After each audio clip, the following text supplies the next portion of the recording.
Hi, my name is Matt Morton. I'm a producer with Sony Computer Entertainment at the Santa Monica External Studios, and I am here today to show you PixelJunk 1-4. I know it's kind of a weird name, PixelJunk-1-4. It's a mouthful. There's a reason why it's called that right now. I'll get to more of that towards the end of it. Essentially why it's called 1-4. It is the fourth installment of the PixelJunk series, of the first PixelJunk series, from Q Games, Dylan Cuthbert and team out of Kyoto, Japan.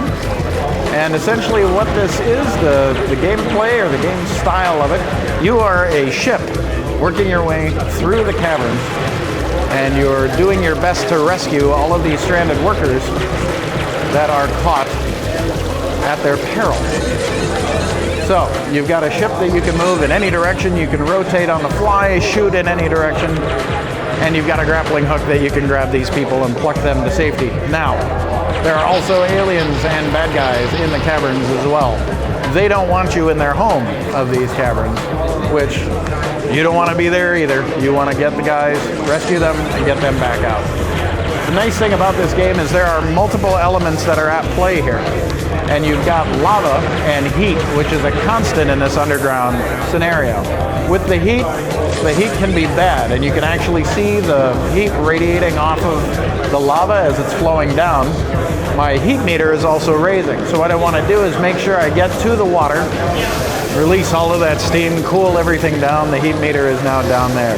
Now, as you can see, the two elements, when they come together, when you've got the lava and it meets the water, it actually cools the rock down, which makes that a destructible area that you can keep shooting at with the missiles and blow that rock away there. And that's important to notice because that's going to come into play in a lot of the other stages. As these two merge, again, you've got that destructible terrain that you can do there. Now, if I get up around here, rescue these two guys, that actually triggers the gate opening, allowing me to leave the screen, get to another area here. Just pop down there, cool off a little bit. Now I've got some lava here that I need to work my way through. Be careful, it's a little too warm. There we go, and I move on to the next screen. Here's a perfect example of what I was meaning by bringing the elements together to work in your favor. We have a big pool of lava here. I know for a fact there's a guy under there that I need to get to. So I can see, plug over here with some water, release that water. The water comes pouring out over on top of the lava, cooling the lava down, creating a crust that I can then shoot, releasing more of the water down into the lava. This helps me clear out the lava so I can actually get a workable path down to rescue the coworkers down there. There's also collectibles throughout the level. With all these different stars, they give you nice points and collectible numbers. Pick that up to immediately reduce my heat down to nothing.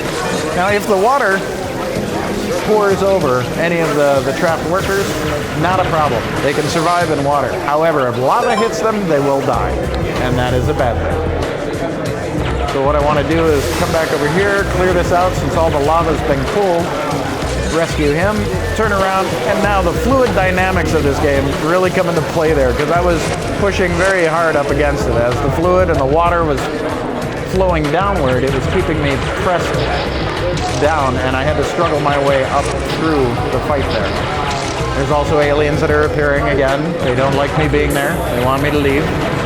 Fine, I can respect that.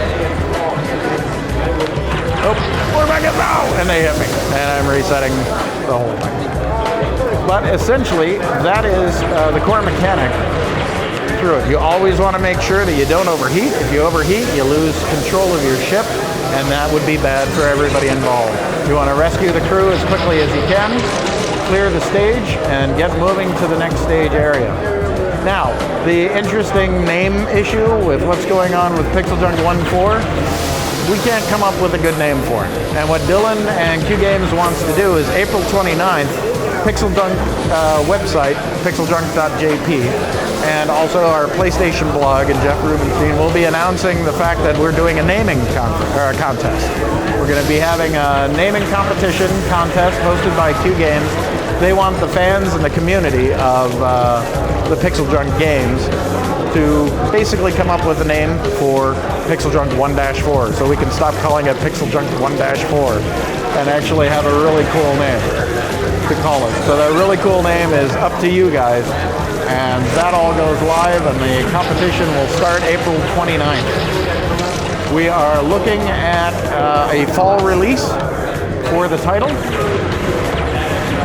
and it's available exclusively on PlayStation Network.